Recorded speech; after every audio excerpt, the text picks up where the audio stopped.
Hi, and welcome to Caterpillar Cross Stitch. My name is Ford, and this week I want to talk to you about the rookie mistakes that I still make to this day as an experienced cross stitcher.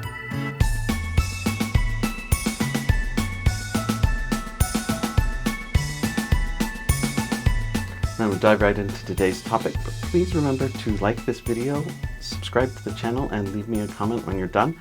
I have a goal to hit 100,000 subscribers this year, so I'd really appreciate it if you would become one of those by hitting that little button down there.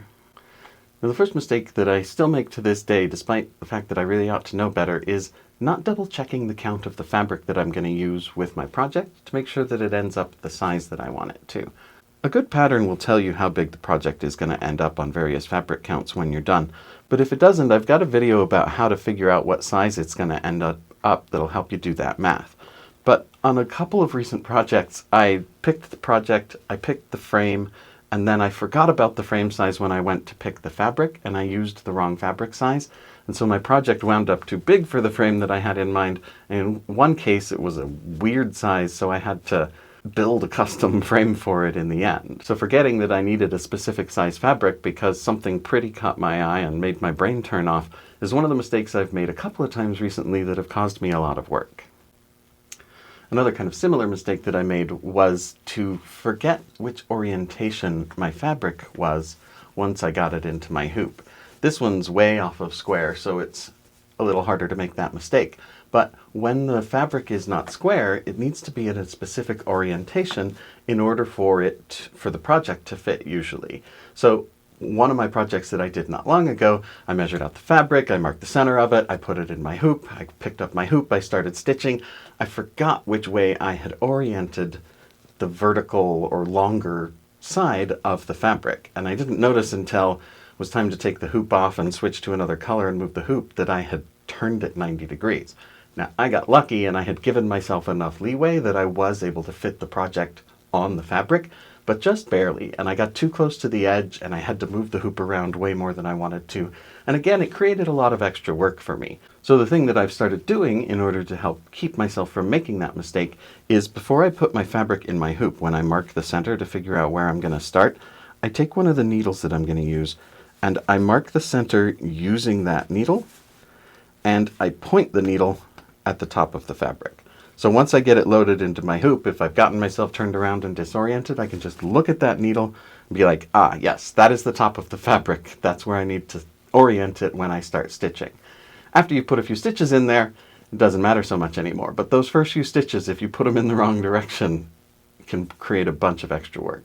Another mistake that I still make, though I do have some techniques to help keep it from happening, is a counting error that has a specific cause. It's an off by one counting error. Now, I made an entire video about off by one counting errors and some ways to keep them from happening, but very briefly, it's a problem that happens when we switch how we are counting between counting the holes in the fabric, like the intersections on this graph paper, and counting the stitches, which would be the space between the holes in the fabric or the space between the intersections on this graph paper. So if I were making a stitch here, and then I needed to make another stitch that was 5 rows over, I might 1, 2, 3, 4, 5. And then I'd make this stitch here. Because I failed to count the stitch that I was going to make, I've only left 4 stitches between the stitch that I made and the next stitch that I made.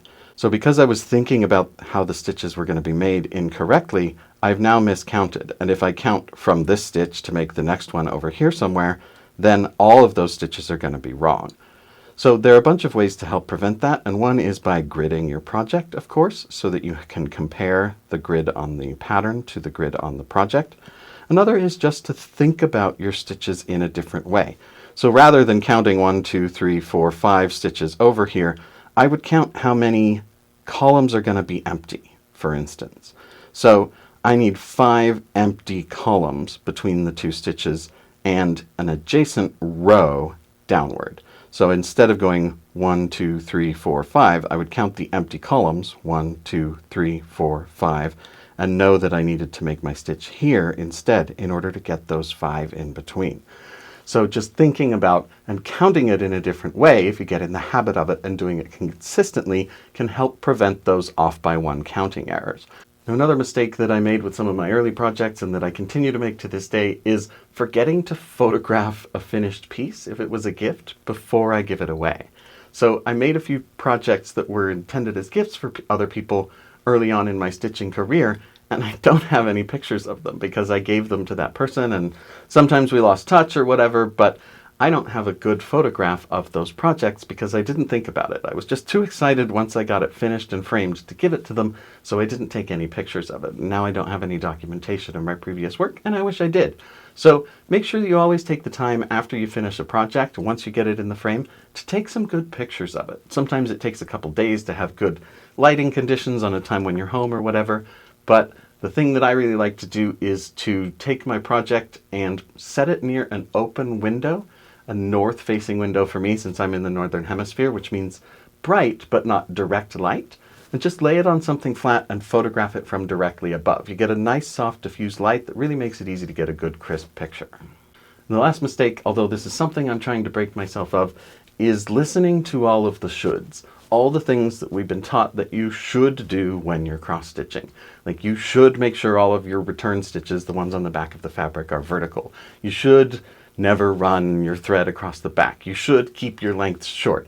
Now, I made a whole video the other day about my defiance of all of these shoulds, but I still just sort of have them in there, running in the back of my head sometimes, and I have to catch myself and be like, no, I should do it the way that I like, and I should do it the way that gets a result that I enjoy. So not listening to those shoulds is a very liberating thing that makes it a lot easier to enjoy it. But when you start out, you get bombarded with so many shoulds of things you should do and things you should never do that it's really empowering to kind of break free of those. But they're still back there somewhere, and I still kind of frequently find myself thinking those little shoulds. So I still make that mistake of listening to that, but it is something that I'm working on. So what about you? What is the rookie mistake that you just can't seem to stop making? Share it in the comments, and maybe either I can make a video to help with that in the future, or maybe others can just commiserate, because there are some things that it's just gonna happen. But that is all I have for you this week. I want to thank you so much for watching. For Caterpillar Cross Stitch, my name is Ford, and I will see you next week.